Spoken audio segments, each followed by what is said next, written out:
Assalamualaikum warahmatullahi wabarakatuh teman-teman semua. Kembali lagi di channel aku bersama Ko Eka. Nah, gimana nih teman-teman kabarnya? Semoga senantiasa selalu sehat ya. Jaga kesehatan selalu dan sukses selalu. Nah, di video kali ini aku mau share terkait dengan tips and trick menulis surat lamaran ya. Karena udah banyak banget yang nge-DM dan meminta untuk di-share terkait dengan surat lamaran. Nah, oh iya teman-teman yang udah mengirimkan banyak sekali email ya di kolom komentar untuk dikirimkan surat lamarannya, karena banyak sekali dan saya masih belum sempat, tapi nanti akan tetap saya share teman-teman. Jadi bisa lihat video kali ini dulu ya. Nah, tips menulis surat lamaran ini penting banget ya, karena terkait dengan lolos tidaknya seleksi administrasi pada pendaftaran CPNS gitu ya. Boleh pendaftaran CPNS, pendaftaran pekerjaan ya, melamar pekerjaan, kemudian P3K mungkin. Nah, jadi ada tips dan triknya. Ini saya baru praktekkan sudah langsung lolos gitu ya. Jadi ilmu ini akan saya share ke teman-teman semua. Semoga bermanfaat. Lihat terus video ini ya, jangan di skip supaya teman-teman tidak salah informasi ya. Jadi lihat video ini sampai akhir. Oh ya teman-teman yang belum subscribe, silahkan subscribe, klik channel ini ya, klik tanda lonceng yang ada di channel ini, yang notifikasi semua supaya dapat pembaruan video terbaru dari saya. Kemudian teman-teman boleh juga ikuti grup Telegram, banyak banget yang nanya link telegramnya di mana ya kak ya, ada di link deskripsi ya teman-teman, bisa diklik di situ, ada link untuk Instagram, bisa ikuti follow Instagram ataupun Facebook saya ya, jadi lengkap ada di link deskripsi, silahkan dibuka. Oke gitu teman-teman, semoga bermanfaat. Kita simak video berikut ini ya. Ya oke teman-teman, ini adalah format surat lamaran, salah satu format. Ini disampaikan oleh Kementerian Pendidikan dan Kebudayaan untuk pendaftaran CPNS di tahun 2019. Jadi ini formatnya ya. Untuk format ini bisa digunakan juga untuk bagi teman-teman yang mau melamar pekerjaan juga, karena pasti ini format resmi ya yang disampaikan oleh Kemendikbud.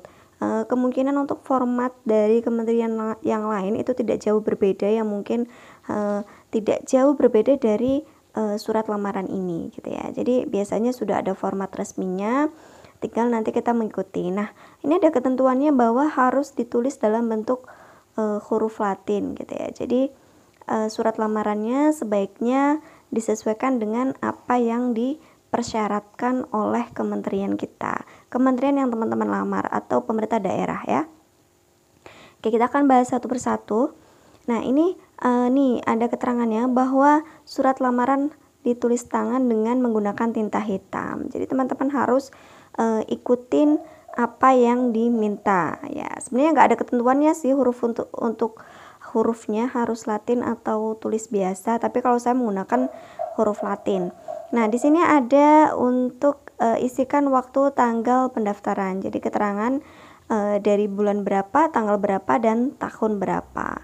Nah, kemudian ada untuk tujuan suratnya, yang terhormat Menteri Pendidikan dan Kebudayaan melalui rektor atau direktur atau kepala titik-titik ya di Jakarta. Nah, jadi silakan ditujukan unit kerja yang dilamar gitu. Misalnya kalau sebagai dosen gitu kan, melalui rektor mana gitu ya. Rektor Institut Pertanian Bogor misal, atau Universitas Gadjah Mada atau Universitas Singapura Bangsa ya. Jadi ditujukan rektornya atau pimpinan unitnya yang dilamar itu di mana gitu. Jadi ini ditunjukkan ke siapa. Kalau misalnya surat ini mau digunakan untuk melamar pekerjaan gitu, boleh yang terhormat kepada pimpinan perusahaan atau pimpinan PT bla bla bla. Nah, itu juga udah cukup ya menurut saya. Jadi surat ini bisa dijadikan acuan teman-teman, gak harus hanya di CPNS, tapi bisa juga digunakan untuk melamar pekerjaan selain daftar CPNS. Mungkin di perusahaan swasta ataupun pemerintah daerah ataupun BUMN ya, silahkan digunakan. Itu bisa ya. Oke, selanjutnya di sini ada keterangan saya yang bertanda tangan di bawah ini. Nah, di sini ada beberapa keterangan yang harus dilengkapi seperti nama, tempat dan tanggal lahir, jenis kelaminnya apa, pendidikan terakhir apa, dan formasi yang dilamar. Nah, jadi kalau untuk jenis itu kan ada ya formasi cum laude, kemudian disabilitas ataupun umumnya, jabatannya apa, unit kerja penempatan di mana, alamat domisili. Nah, dengan ini menyampaikan surat lamaran untuk dapat menjadi CPNS di lingkungan Kementerian Pendidikan dan Kebudayaan tahun 2019. Karena ini yang lalu ya. Jadi, nah selanjutnya sebagai bahan pertimbangan disampaikan berkas kelengkapan yang telah diunggah sebagai berikut. Nah, jadi surat lamaran ini atau yang dilampirkan ini adalah berkas-berkas yang sudah teman-teman unggah melalui halaman SSCN.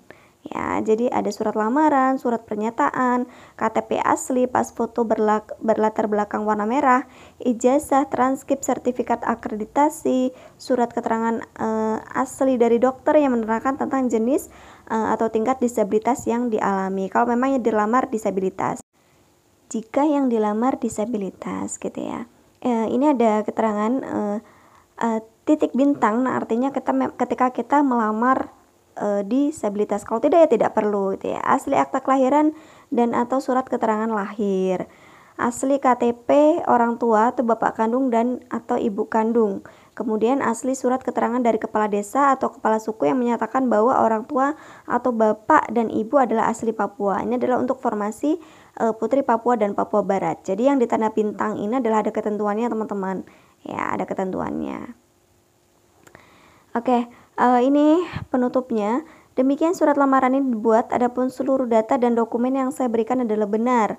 Apabila di kemudian hari ditemukan data yang tidak benar, maka saya menerima keputusan panitia membatalkan keikutsertaan atau kelulusan saya pada seleksi CPNS Kementerian Pendidikan dan Kebudayaan tahun 2019. Atas perhatiannya diucapkan terima kasih. Nah, ini ada keterangannya teman-teman. Untuk tanda bintang di berkas nomor 7 hanya berlaku bagi pelamar dengan kriteria formasi cum laude. Untuk tanda bintang 2 berkas nomor 8 hanya berlaku bagi pelamar disabilitas yang melamar pada formasi disabilitas atau formasi umum atau khusus lainnya. Kemudian bintang 3 untuk yang tadi ya, nomor 9, 10, dan 11 hanya berlaku bagi pelamar dengan kriteria formasi Putri dan Papua, Putri atau Putra Papua dan Papua Barat. Gitu ya teman-teman. Ini adalah contohnya, kemudian dilengkapi dengan hormat saya, tanda tangan, dan ditulis nama lengkap. Tidak perlu nama gelar teman-teman, nama lengkap saja cukup gitu ya. Jadi mudah membuat surat lamaran itu, yang terpenting isinya jelas ya. Nah, ini adalah contoh selanjutnya. Nah, gimana teman-teman? Udah simak videonya? Semoga bermanfaat ya. Bisa dijadikan referensi atau gambaran ketika nanti sudah mulai mendaftar CPNS ya. Karena hal ini penting sekali untuk kita perhatikan. Salah satunya adalah kunci untuk kita bisa lolos seleksi administrasi. Yang terpenting adalah tahapan untuk pertama adalah lolos seleksi administrasi. Jadi silahkan dipraktekkan, semoga bermanfaat. Saya doakan sukses selalu, semoga bisa lulus di CPNS tahun ini.